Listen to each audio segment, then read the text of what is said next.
Selamat pagi, Bapak Ibu Saudara sekalian. Selamat datang dalam acara Sarapan Sabda bersama saya Pak Saparman.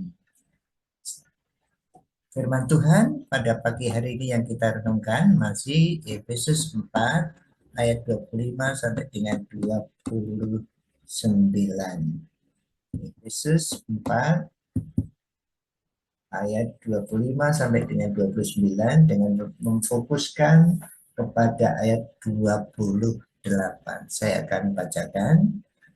Karena itu buanglah dusta dan berkatalah benar seorang kepada yang lain, karena kita adalah sesama anggota. Apabila kamu menjadi marah, janganlah kamu berbuat dosa, janganlah matahari terbenam sebelum padam amarahmu, dan janganlah beri kesempatan kepada iblis. Orang yang mencuri, janganlah ia mencuri lagi, tetapi baiklah ia bekerja keras dan melakukan pekerjaan yang baik dengan tangannya sendiri, supaya ia dapat membagikan sesuatu kepada orang yang berkekurangan. Janganlah ada perkataan kotor keluar daripada mulutmu, tetapi pakailah perkataan yang baik untuk membangun, supaya mereka yang mendengarnya beroleh kasih karunia. Nah, Bapak Ibu, kita pagi hari merenungkan bagian tindakan. Jadi hidup kita sehari-hari itu praktisnya ada perkataan, ada emosi, ada tindakan. Rupanya yang sering itu perkataan, ya dalam menurut ayat ini kan perkataan, emosi, tindakan, kemudian perkataan lagi. Nah, kita bicara merenungkan mengenai tindakan. Nah, menarik sekali di sini bahwa orang percaya itu punya latar belakang bermacam-macam, dan ini khusus orang percaya yang dulu pencuri, yang dulu mencuri, jangan lagi mencuri lagi. Jadi dinasihati kita semua Bapak Ibu Saudara, orang-orang yang dulunya berdosa. Ada yang mencuri, ada yang pembohong, ada yang pembunuh, ada macam-macam. Tapi semua bertobat, menerima Tuhan Yesus sebagai Tuhan dan Juru Selamat, dijadikan satu keluarga. Jadi ini kita ini sebetulnya apa? Nah, narapidana semua yang sudah dilepaskan dari dosa, ya. Tapi kita bersatu, lalu orang yang mencuri ya dulu, tapi sekarang ya jangan dinasihati. Kita terima semua orang yang punya latar belakang yang berbeda-beda di masa lalunya, tapi jadi satu sehingga dinasihati. Ini kamu dulu mencuri, ya janganlah. Sekarang kamu kerja. Kerja. Nah, memang Bapak Ibu Saudara, manusia itu diciptakan untuk bekerja. Karena manusia pertama kan Adam dan Hawa diberi kesempatan mengelola Taman Eden itu kan. Jadi kalau orang nganggur itu malah cepat mati. Nah, artinya hakikatnya manusia itu kerja. Nah, ini sekarang jangan, yang pencuri itu dulu kerjanya curi, tapi bukan kerja seperti itu. Ya, kerja. Nah, ke pengertian kita tentang kerja harus dibenahi dulu juga. Bekerja itu melakukan tindakan yang sesuai dengan yang dimaksud Allah dalam hidup kita. Ya, bekerja. Dan memang agak sulit ini kadang-kadang, apa, mengemis itu satu pekerjaan itu mungkin harus dikaji ulang gitu, orang yang punya pikiran itu, karena pagi-pagi sudah mulai mengemis, itu itu mungkin perlu diberi pelajaran apa yang namanya kerja, ya.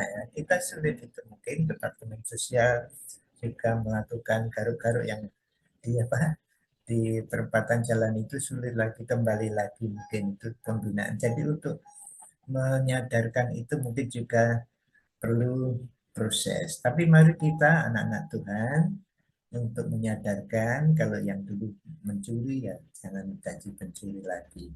supaya ini dikatakan di sini kalau kerja dengan tangannya sendiri, nah dulu mungkin punya yang bekerja tangan ya, sekarang ada yang bekerja pakai otak juga ya, macam-macam ya, sebetulnya otak tangan jadi semua yang beratnya.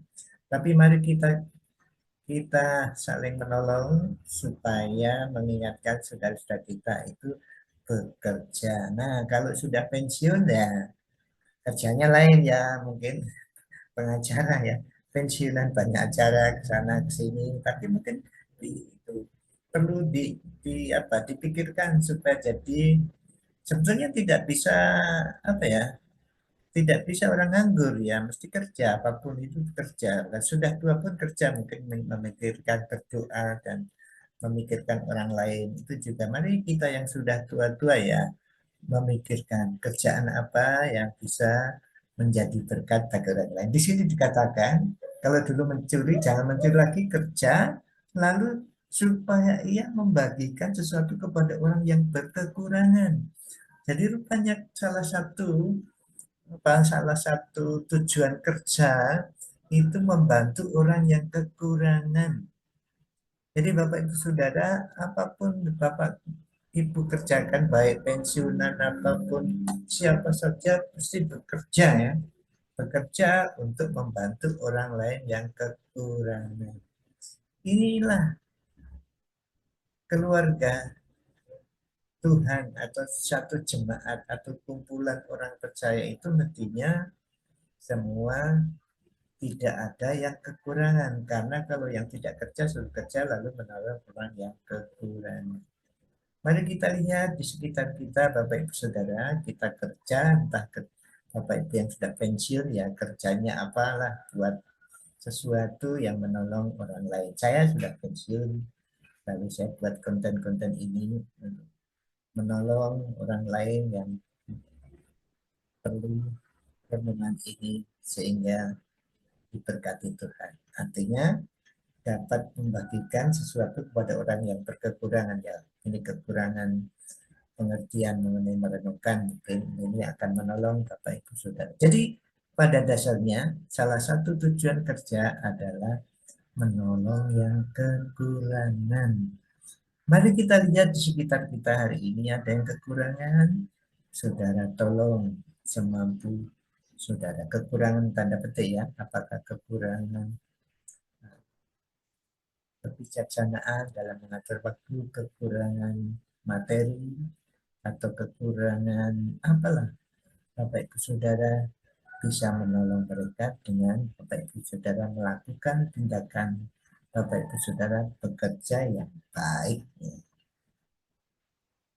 Ya, kiranya renungan kita menolong kita pada pagi hari ini untuk memikirkan pengertian kerja itu supaya tidak salah mengerti sehingga ada pekerjaan yang tidak berkenan kepada Allah kita lakukan. Dan juga salah satu tujuan bekerja adalah menolong orang lain, bukan untuk diri sendiri di antara orang percaya. Mari kita berdoa hari ini, mohon pertolongan Tuhan, kita bisa melakukan tugas ini, bekerja dan menolong orang yang berkekurangan.